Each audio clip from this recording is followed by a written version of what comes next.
Hallo zusammen und herzlich willkommen zu einem weiteren Review.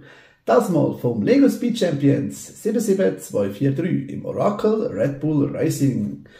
Das ist ein 18 Plus Set, hat 251 Teile und kommt aus der Formula 1 Abteilung vom aktuellen 2025 LEGO Katalog. Es hat ein Minifigur drin, es hat Prints und Stickers, so viele Stickers zum Beispiel. Und ich habe das für 21 Franken in der Migros gekauft. Genau. Das ist das Büchlein, wie man es bauen kann. Ziemlich dick. Interessante Abbildungen drinnen auch noch vom Original. Das sind die führigen Teile, inklusive der Frisur, die man am Ende nachher verpassen kann. Es kommt in 6 Säckchen zum Bauen, also so 6 Bauschritte-Säckchen. Und ja, zu den printeten Parts. Das ist hinten dran das, dann natürlich die Rädchen. Die zwei hier hinten.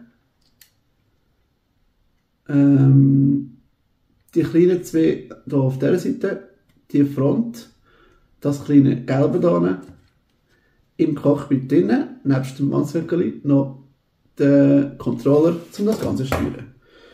Dann, wie gesagt, das Mannswöckeli selber. Es hat einen coolen Helm mit einer interessanten Form, ist oben auch bedruckt.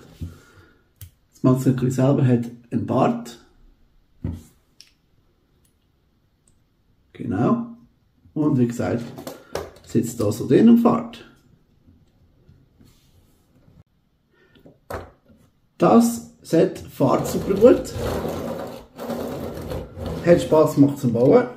Ich weiss jetzt gar nicht, wie lange das ich hatte, aber ich habe das für mich gekauft, weil es Red Bull drauf hat und ich Red Bull trinke, also Red Bull cool finde, sozusagen. Genau. Neu ist da die Schutzblechteile, die habe ich noch nie vorher gesehen. Vielleicht kennt es die schon länger, aber ich habe die das erste Mal gesehen. Interessant finde ich auch, wie man die Rädchen hinten dran macht. Ja. Sonst gibt es, glaube ich, nicht so viel zu sagen.